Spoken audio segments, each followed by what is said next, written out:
पहुंच जाते। वहां भी कुदाली से कोड़ना शुरू कर देते हैं। वहां भी देव ऋषि बड़ा आश्चर्यजनक होते हैं और सुराही लेके वहां से भी भागते। जो ये भागते हैं तो वह दानव उसे पीछे पड़ जाते हैं। वह फिर अमृत टपक जाता है, वहां भी धरती पर गिर जाते हैं। जो 12 बरस पर उज्जैन में कुंभ लगते हैं, महाकुंभ, वहां से लेके भागते हैं, हरिद्वार चली जाते। हरिद्वार में जाके उसे छिपा देते हैं, मिट्टी नीचे उसे गाड़ देते हैं सुराही को। और जब गाड़ देते हैं वहां भी दानव पहुंच जाते। दानव पहुंच करके और खोजना शुरू करते, एक तरफ से उसे जो है एक बगल से कोड़ना शुरू कर देते। कोड़ते कोड़ते अमृत के पास पहुंच जाते हैं। फिर संत ने, देव ऋषि ने उसे निकाल करके और भागते हैं सुराही लेके। वहां भी अमृत टपक करके धरती पर गिर जाते। जो 12 बरस पर हरिद्वार में कुंभ लगते, वहां से लेके भागते हैं, प्रयाग चले आते। प्रयाग में उसे छिपा करके मिट्टी नीचे उसे गाड़ देते। सौभाग्य से दिन बीतता है, दानव की खोज हो रहा है। दानव खोजते खोजते प्रयाग पहुंच जाते। और प्रयाग जब पहुंच जाते हैं, देव ऋषि में बड़ा आश्चर्यजनक होता है, अब कहाँ छिपाया जाए। अब जो है दोनों में बैठक होते हैं, दूर दूर पर बैठक है। देव ऋषि का अलग बैठक है, दानव का अलग बैठक है। दानव ने सोच रहा है देव ऋषि अमृत पान अगर कर लिया तो देव ऋषि अमर हो जाएंगे।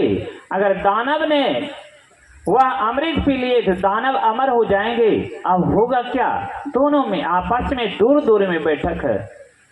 सौभाग्य से देव ऋषि में एक बड़ा ही तेज था, कहा दानव के बीच जाते हैं और दानव बनकर के जाते। देव ऋषि में ही एक बहुत तेज दिमाग के थे और वहां से निकल गए। देव ऋषि के बीच से निकल करके दानव का उसने वेश बनाया।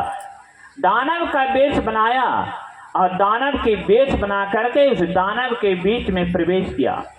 प्रवेश जब किया तो वहां का आप सब क्या चीज का विचार विमर्श बना रहे हैं।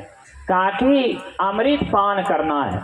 अमृत देव ऋषि ने छिपा छिपा के कहां से कहां लेके चले गए पता नहीं। कहा मत घबराओ, जहां बैठे हैं वहीं अमृत है, इसी नीचे अमृत है। पहले दानव अमृत पिएगा, फिर जो है देव ऋषि पिएंगे, इसलिए पहले दानव को ही अमृत पीना। हम सब अमृत पिएंगे, फिर देव ऋषि बचेगा तो पिएंगे, नहीं तो कोई हर्ज नहीं। अब तो सब ने कहा कि तो मैन बुद्धिमान है और मैंने यह दानव है, इसलिए इसका वचन माना जाए। का वचन मानिए, सब शांति हो जाइए। इसी जगह खुदाई होगा और इसी जगह अमृत सुराही निकलेगा, सभी दानव ने पिएंगे, बचेगा तो देव ऋषि पिएंगे, नहीं तो हम सब पी करके अमर हो जाएंगे। सौभाग्य से कहा ठीक है, सभी शांत हो गए। खलबली वह बंद हो गए और शांत हो गए। वह दानव, देव ऋषि जो दानव बन करके गए, थोड़ा सा बहाना बनाते हैं, हम किनारा से आ रहे, थोड़ा डोल डाल लग गए, हम किनारा से लौट रहे हैं। वह बहाना बनाया, उस बीच से निकल गए। निकल करके वह गंगा के किनारे पकड़ लेते हैं और किनारे किनारे देव ऋषि के बीच में जाके प्रवेश हो जाते। देव ऋषि में अपना वेशभूषा बना करके फिर देव ऋषि में प्रवेश हो करके तब तक जो है सभी देवताओं वह मनुष्य के रूप में लाइन से बैठे हुए हैं। विष्णु के हाथ में जो है वह अमृत की सुराही है और एक बगल से अमृत पान करवा रहा है। वह साय पात्र नहीं था, इस समय ऐसे चुल्लू जो लेते हैं पानी, झुक करके चुल्लू से पानी जो लेते हैं वही चूल्लू लगा करके वह सभी बैठे हैं और विष्णु, भगवान विष्णु अमृत की सुराही हाथ में लेते हुए सबके अमृत दे रहे हैं। तब तक दानव के बीच में एक राहु नाम का था। उसने कहा अभी तक डोल डाल से वापस हुआ नहीं, चलते हैं हम देखने के लिए। वह राहु वहां से चल देते, गंगा के किनारे जाते, कोई वह मानव दिखाई नहीं दे रहा है। वह किनारा का रास्ता पकड़ लेते पश्चिम की ओर।